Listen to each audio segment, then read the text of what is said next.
माँ बाप भगवान का रूप या सिर्फ एक विकल्प? मेरे प्यारे साथियों, आज जब मैं समाज की बदलती तस्वीर देखता हूँ तो रूह कांप जाती है।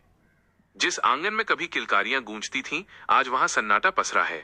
जिन कंधों पर चढ़कर एक बच्चे ने दुनिया देखी, आज उन्हीं कंधों को बुढ़ापे में सहारा देने के लिए कोई हाथ आगे नहीं बढ़ता। एक, स्वार्थ की अंधी दौड़। आज का दौर प्रगति का दौर है, लेकिन कैसी प्रगति? हमने चांद पर घर बनाने की तैयारी कर ली, लेकिन अपने घर के उस कमरे में जाना भूल गए जहां बूढ़ी माँ की खांसी और पिता की लाठी का इंतजार रहता है। बच्चे बड़े होते ही अपनी दुनिया बसा लेते हैं। उनके लिए प्राइवेसी, निजता इतनी बड़ी हो गई कि माता पिता का प्यार इंटरफेरेंस, दखल अंदाजी लगने लगा। 2, संस्कारों का अकाल। हमने अपने बच्चों को डिग्रियां तो बहुत दिलवाई, लेकिन संस्कार देना भूल गए। हमने उन्हें आई, मी, माई सेल्फ, मैं और मेरा की संस्कृति सिखा दी। जब बच्चा छोटा था तो हमने उसे खिलौने देकर चुप कराना सिखाया, उसे समय नहीं दिया। आज जब हम बूढ़े हुए तो उसने हमें पैसा या वृद्धाश्रम, ओल्ड एज होम का विकल्प देकर अपना पल्ला झाड़ लिया। याद रखिए, आप जो बो रहे हैं वही कल काटेंगे। आज आप अपने माता पिता के साथ जो व्यवहार कर रहे हैं, आपके बच्चे उसे लाइव क्लास की तरह देख रहे हैं। 3, बोझ समझने की भूल। सबसे मर्मांतक बात यह है कि आज की पीढ़ी माता पिता को एसेट नहीं बल्कि लायबिलिटी समझने लगी है। जो माँ रात भर जागकर आपकी गीली चादर पर खुद सोई और आपको सूखे में सुलाया, आज उसकी हल्की सी बीमारी आपको बोझ लगती है। जिस पिता ने अपनी फटी कमीज छिपाकर आपकी स्कूल की फीस भरी, आज उसकी पुरानी बातें आपको पुराने ख्यालात और चिड़चिड़ापन लगती हैं। एक कड़वा सच, आप उनकी जगह कभी नहीं ले सकते। दोस्तों, दुनिया में हर रिश्ता किसी न किसी स्वार्थ पर टिका है, सिवाय माँ बाप के। पत्नी छोड़ सकती है, दोस्त साथ छोड़ सकते हैं, बच्चे मुंह मोड़ सकते हैं, लेकिन वे दो बूढ़ी आंखें हमेशा आपके लौटने का इंतजार करती हैं, चाहे आपने उनके साथ कैसा भी सुलूक किया हो।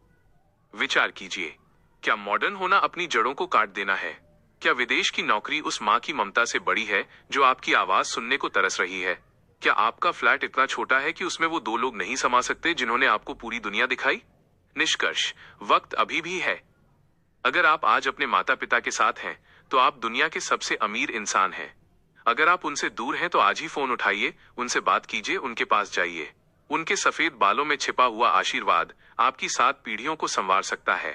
ईश्वर की मूर्ति की पूजा बाद में करना, पहले उस जीवित ईश्वर की सेवा कर लो जो तुम्हारे घर में भूखा या उदास बैठा है, क्योंकि जब वो चले जाएंगे तो लाखों का दान और बड़ी बड़ी तस्वीरें भी उस खालीपन को नहीं भर पाएंगी। निश्चित रूप से माता पिता के त्याग और बच्चों की आज की बेरुखी को समेटते हुए यहाँ एक मर्मांतक कविता और एक हृदय विदारक पत्र है। ये शब्द नहीं बल्कि हर उस माँ बाप की चीख है जो चुपचाप सह रहे हैं। कविता, वो आंगन अब भी तुम्हारा है।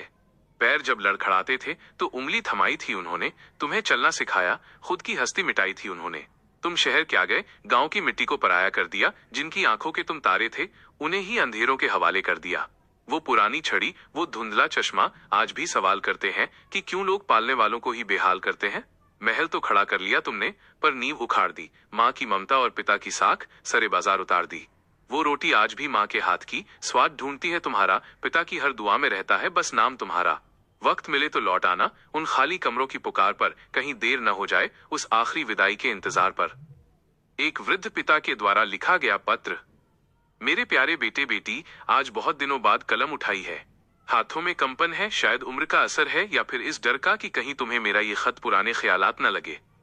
बेटा, मुझे याद है जब तुम छोटे थे, तुम्हें अंधेरे से डर लगता था। मैं पूरी रात बत्ती जलाकर बैठता था ताकि तुम चैन से सो सको। आज मेरे जीवन की शाम में चारों तरफ अंधेरा है, पर अब मुझे अंधेरे से डर नहीं लगता, मुझे तुम्हारे मौन से डर लगता है। तुम कहते हो तुम बिजी हो, सुनकर खुशी होती है कि तुम कामयाब हो, पर क्या कामयाबी इतनी बड़ी हो जाती है कि घर की दहलीज छोटी पड़ जाए? तुम्हारी माँ आज भी रसोई में 2 रोटियां फालतू बनाती है, इस उम्मीद में कि शायद आज तुम बिना बताए आ जाओगे। वो भूल जाती है कि अब तुम्हारे पास अपॉइंटमेंट्स हैं, परिवार के लिए वक्त नहीं। हमें तुम्हारा पैसा नहीं चाहिए बेटा, हमें तो बस तुम्हारा वो वक्त चाहिए जो हमने तुम्हें पालने में निवेश किया था। हमें वृद्धाश्रम मत भेजना, क्योंकि वहाँ दवाइयाँ तो मिल जाएंगी, पर वो सुकून नहीं मिलेगा जो तुम्हारे बच्चों की खिलखिलाहट सुनकर मिलता है। अगर कभी याद आए तो बस एक बार मिलने आ जाना। हम आज भी उसी मोड़ पर खड़े हैं जहां तुम हमें छोड़ गए थे। तुम्हारा ही इंतजार करते तुम्हारे माँ बाप। हार्ट टचिंग संदेश। अजीब दौर है, बच्चों को पैर पर खड़ा करने के लिए माँ बाप ने अपनी कमर झुका दी, और जब बच्चे पैरों पर खड़े हुए तो उन्होंने रास्ता ही बदल लिया। लोग कहते हैं ओल्ड एज होम, वृद्धाश्रम अनाथों के लिए होते हैं, पर सच तो ये है कि वहां अक्सर वो लोग रहते हैं जिनके हाथ पैर वाले बच्चे आज भी जिंदा हैं। याद रखना, आप दुनिया के लिए एक हस्ती हो सकते हैं, पर उनके लिए आप उनकी पूरी दुनिया हैं। इससे पहले कि उनकी दुआएं यादों में बदल जाएं, उन्हें गले लगा लीजिए, क्योंकि कैलेंडर की तारीखें तो बदलती हैं, पर गुजरा हुआ वक्त कभी लौटकर नहीं आता।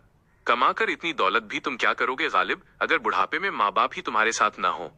निश्चित रूप से रिश्तों की इस दरार को भरने के लिए और आज की युवा पीढ़ी को सही दिशा दिखाने के लिए यहाँ कुछ व्यावहारिक सुझाव और एक प्रभावशाली संदेश दे रहा हूँ। माता पिता से रिश्ता सुधारने के 5 प्रभावी तरीके। अक्सर दूरियां नफरत से नहीं बल्कि अनदेखी से बढ़ती हैं। अगर आप इसे सुधारना चाहते हैं तो ये कदम उठाएं। 1. सक्रिय श्रवण, एक्टिव लिसनिंग। दिन भर में कम से कम 15 मिनट उनके पास बैठें। उनकी पुरानी कहानियां सुने, भले ही आपने वो 100 बार सुनी हो। उन्हें बस ये महसूस होना चाहिए कि कोई उन्हें सुन रहा है। 2. डिजिटल दूरी कम करें। जब आप उनके साथ हों तो अपना फोन साइड में रख दें। आपके लिए वो नोटिफिकेशन जरूरी हो सकता है, लेकिन उनके लिए आपका आई कांटेक्ट, आंखों में देखकर बात करना ही उनकी दुनिया है। 3. उन्हें महत्व दें। घर के छोटे या बड़े फैसलों में उनकी राय मांगे।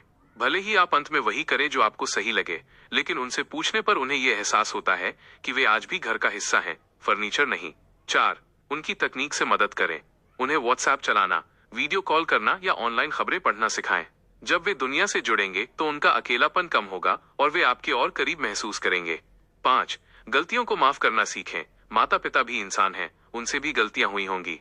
पुरानी कड़वाहट को पकड़कर बैठने से बेहतर है कि उनके बचे हुए सालों को खुशहाल बनाया जाए। हमारी ये सुझाव आपको कैसी लगी, कमेंट और लाइक करना ना भूले। इसी तरह की अन्य रोचक जानकारी के लिए चैनल को सब्सक्राइब करें और हाँ, बेल आइकन को दबाना ना भूले। Thank you.